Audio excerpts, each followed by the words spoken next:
नमस्कार दोस्तों, Arya coaching centre में आपका स्वागत है भाई। और आज आप करने जा रहे हैं अकाउंटिंग से स्टार्ट अपना सिलेबस, जो भी कॉमर्स ग्रुप 6 का था पिछली बार।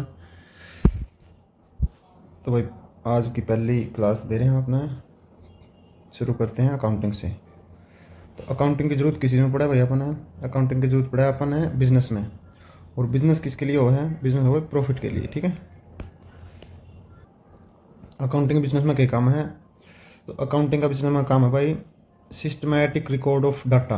मतलब जो अपना वेयर हाउस में सामान पड़ा है, या आपने किसी का नहीं कितने पीछे मांगा, या कोई अपना नहीं कितने पीछे मांगा है, इसका बारे में सिस्टमैटिक और क्रोनोलॉजिकल डिटेल रिकॉर्ड है अकाउंटिंग। ये बात देखें, अकाउंटिंग फादर ऑफ अकाउंटिंग है लुका पैकियोली। 1494 में इटली का युवा बंदा, इसने करी थी डबल एंट्री सिस्टम की शुरुआत, ठीक है।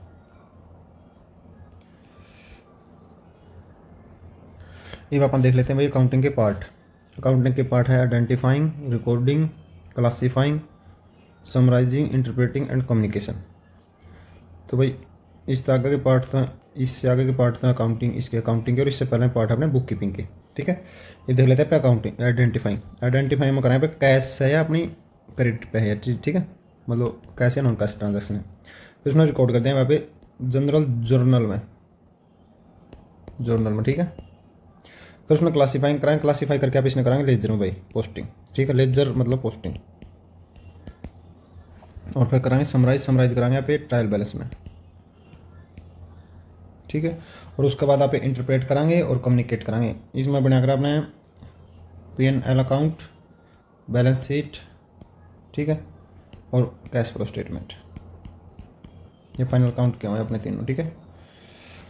और इंटरप्रेटिंग का मतलब है जिस तरह आप उस तक के समझा भाई अपना कितना नुकसान फायदा होया, या आप मतलब जो भी अपने पे डाटा है उस पर आप अपने बिजनेस का इंटरप्रिटेशन करें किस दिशा में जा रहे हैं। और कम्युनिकेट है मतलब आप बाहर के जो अपने बैंकर हैं या शेयर होल्डर उन तक आप कम्युनिकेट करेंगे भाई अपनी बैलेंस शीट में कितना कुछ दम है, ठीक है। तो आप तक ये अकाउंटिंग की टर्म बता दी और ये बता दिया मैंने आप तक, ठीक है। एक ये टर्म भी देख लिया, बुक कीपिंग कंट्री पहली चाह रहा हूँ और अकाउंटिंग कंट्री अगली चाह रहा हूँ, ठीक है। आइडेंटिफाई कराएंगे कैश है नॉन कैश है, फिर उसने मेजर कराएंगे, फिर उसने रिकॉर्ड कराएंगे, और फिर उसमें क्लासीफाई कराएंगे लेजर में पोस्टिंग कराएंगे। मतलब ये कौन से अकाउंट में जाओगी, सेल्स में जाओगी या किसी भी अदर में जाओगी, सेल्स कैश। और उसके बाद आप बनाओगे ट्रायल बैलेंस, इसने क्या करा समराइज करना, ठीक है। और उसके बाद एनालाइज कराएंगे, पूरा एनालाइज कराएंगे, P&L अकाउंट बनाओगे और कैश फ्लो बनाओगे, एनालाइज कराएंगे अपना कितना कैश आया गया है या कितना प्रॉफिट लॉस हुआ है। और फिर उसमें ये तो आप खुद के लिए इंटरप्रेट तो कराएंगे खुद के लिए, ठीक है।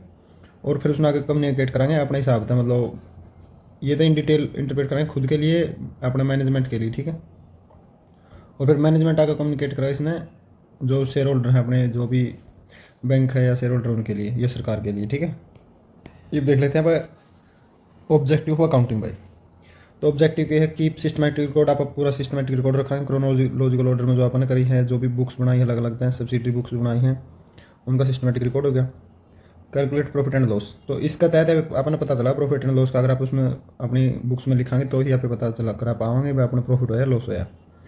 To ascertain the financial position of the business, financial position of the business पता चला अगर अपना बैलेंस शीट तक, ठीक है, जो at the end of the year पे बना करा। To provide information to the various parties like owner, creditor, bank, government, इन सबको आप जो भी इन्फॉर्मेशन देवाएंगे, जो लास्ट में था अपना कम्युनिकेशन, तो कम्युनिकेशन आप इनके साथ ही कराएंगे, ठीक है। और इन तक बताऊंगा अपने पोजीशन की मतलब अपने बिजनेस की क्या पोजीशन है, ठीक है। तो ये बात अपने भाई इसके टाइप्स ऑफ अकाउंटिंग, ठीक है।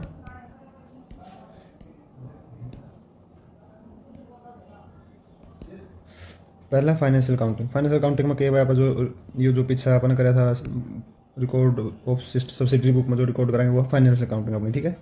कॉस्ट अकाउंटिंग अपनी कॉस्ट में आवा जिस तरह जो बजट बनाया गया है, बजट तो पहला बन देगा लेकिन उसका अंदर आके काम करना, कॉस्ट कंट्रोल करना, ठीक है। ये चीज़ आ गई अपनी फाइनेंशियल अकाउंटिंग में, उसमें कॉस्ट अकाउंटिंग में।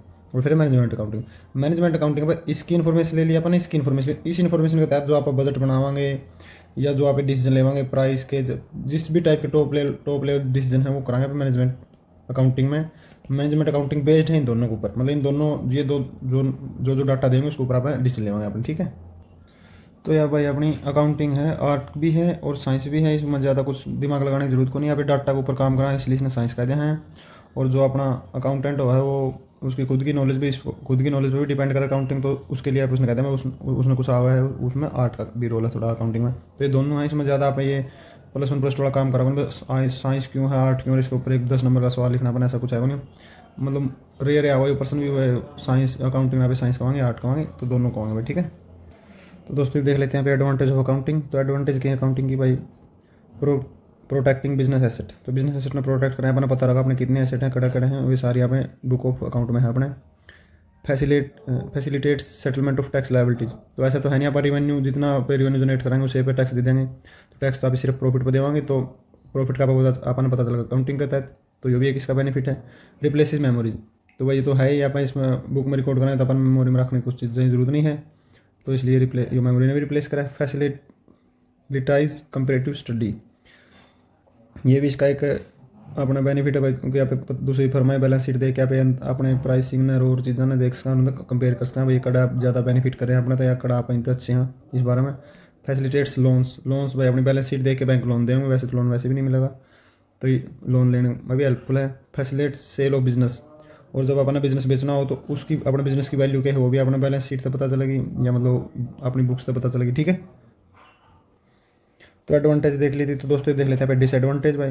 तो यह क्वालिटेटिव एलिमेंट ने इग्नोर कर दिया अकाउंटिंग, ये सिर्फ क्वांटिटेटिव है अपना, क्योंकि आप सिर्फ पैसे के ऊपर मॉनेटरी टर्म में देखा तो मनी क्वांटिटी टर्म वो है, तो क्वालिटी मतलब क्वालिटी ना इग्नोर कर दिया इसमें। अकाउंटिंग में लीड टू विंडो ड्रेसिंग, तो ये भी उसका भी विंडो ड्रेसिंग भी अकाउंटिंग में विंडो ड्रेसिंग बताते हैं। Accounting is based on historical cost, तो ये जो आप जिस रेट पर आप कुछ भी लैंड या कुछ भी चीज़ खरीद लिया अपन, तो आप उसे कीमत पर उसने आगे लगाते चलेंगे, ऐसा नहीं आप आज का डेट पर जो उसकी वैल्यू वो नहीं लिख सकते, बुक में अपनी वैल्यू लिखी होगी जो हिस्टोरिकल कॉस्ट होगा, ठीक है।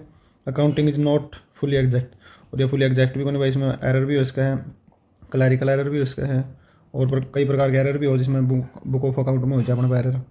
विंडो ड्रेसिंग होगा जिस तरह आप अपना मतलब डाटा तो बनाना अकाउंटेंट ने, तो उसमें अपने प्रॉफिट बढ़ा अपना अगर बिजनेस बनाना हो तो प्रॉफिट बढ़ा चढ़ा के दिखाई दिए, और अगर अपने जिस तरह टैक्स वगैरह देना हो तो अपन अपने लॉस बढ़ा के दिखा दिए या प्रॉफिट घटा के दिखा दिए, तो इस प्रकार की चीज़ें भी अकाउंटिंग में हो जाती हैं, तो विंडो ड्रेसिंग भी इसका एक डिसएडवांटेज है। तो दोस्तों आज के लिए इतना ही, आप इसी तरह कराएंगे भाई, मतलब कम समय में और ज़्यादा डाटा देने की कोशिश कराएंगे, और नॉर्मली एक्सप्लेन कराएंगे हिंदी में, मतलब हिंदी मान लो, हरियाणा मान लो, किसी में मान लो, और इसी तरह इसमें जल्दी तय और सही तरह मतलब अपन टर्म याद रहे, इस तरह आप काम कराएंगे।